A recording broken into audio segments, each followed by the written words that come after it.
ఇది కాసుల కోసం కక్కుర్తి పక్కాగా ముందస్తు ప్రణాళిక రచించి అమలు చేసిన కుట్ర. 1-2 కాదు, ఏకంగా 60 లక్షల కిలోల కల్తీ నెయ్యిని టీటీడీకి అంటగట్టారు. శ్రీవారి లడ్డూ ప్రసాదాన్ని అపవిత్రం చేశారు. సుప్రీంకోర్టు నియమించిన సిట్ స్వయంగా ఈ విషయం తేల్చింది.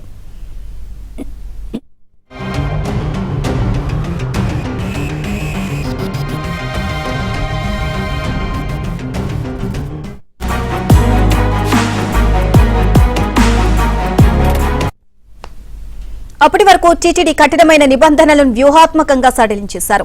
అప్పుడు టీటీడీ చైర్మన్ గా ఉన్నది వైవి సుబ్బారెడ్డి. టీటీడీ ఈవోగా ఇప్పుడున్న అనిల్ కుమార్ సింఘాల్ ఉన్నారు. ఇక దిక్కుమాలిన ఊరు పేరు లేని ఒక ఆవు లేని చుక్క పాలు సేకరించిన ఉత్తుత్తి కంపెనీలు నెయ్యి సరఫరా కాంట్రాక్టు దక్కించుకున్నాయి. తిరుమలకు యథేచ్ఛగా కల్తీ నెయ్యిని సరఫరా చేశారు. ఇక ఈ విషయాన్ని ఆంధ్రజ్యోతి గతంలోనే వెలుగులోకి తెచ్చింది. ఏడాదిన్నర తర్వాత ఇప్పుడు సిబిఐ నేతృత్వంలోని సిట్ కూడా అదే విషయం చెప్పింది.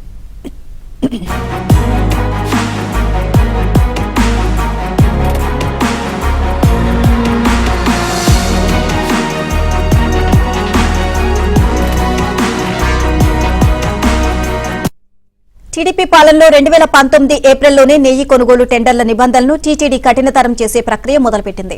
ఈ మేరకు భారత ఆహార ప్రమాణాల అథారిటీ నుంచి ధృవీకరణ పొంది ఉండాలని కమిటీ సిఫార్సు చేసింది. కమిటీ నివేదిక ఇచ్చే నాటికి రాష్ట్రంలో ప్రభుత్వం మారింది. 2019 ఆగస్టు నుంచి కొత్త సిఫార్సులు అమల్లోకి వచ్చాయి.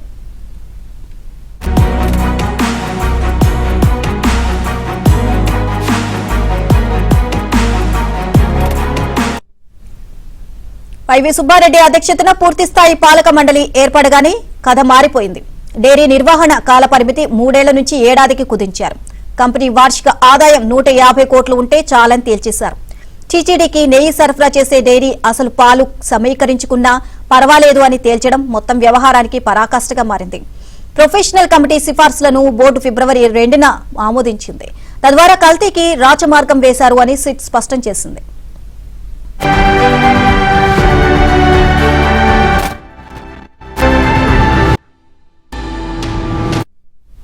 కల్తీ నెయ్యిని కొనాలి అన్న ముందస్తు కుట్రతోనే నిబంధనలను సడలించి ఆ తర్వాత దిక్కుమాలిన కంపెనీలకే సరఫరా టెండర్ ఇచ్చారు అనేది ఇప్పుడు స్పష్టమైంది.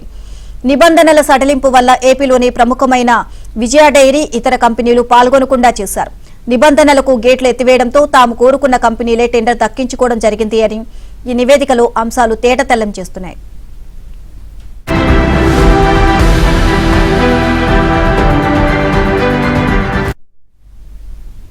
పాత్రదారులను గుర్తించారు. మరి సూత్రధారుల సంగతేంటి? అంతిమ లబ్ధి పొందింది ఎవరు? కల్తీ నెయ్యి టెండర్లలో నాటి టీటీడీ బోర్డు చైర్మన్ వైవి సుబ్బారెడ్డికి సహాయకుడిగా ఉన్న A24 నిందితుడు చిన్న అప్పన్న పాత్ర కీలకమని సిట్ తేల్చింది. ఆయనకు భారీగా డబ్బులు ముట్టాయని నిర్ధారించింది. పీఏను పట్టుకోగలిగిన సిట్ వారి వెనుక ఉన్న పెద్దలను ఎందుకు పట్టించుకోవడం లేదు? పీఏ ఖాతాలోనే భారీగా ముడుపులు పడితే ఆయన్ను నడిపించిన వారికి ఎంత అంది ఉంటుందో అనే సందేహాలు వ్యక్తమవుతున్నాయి.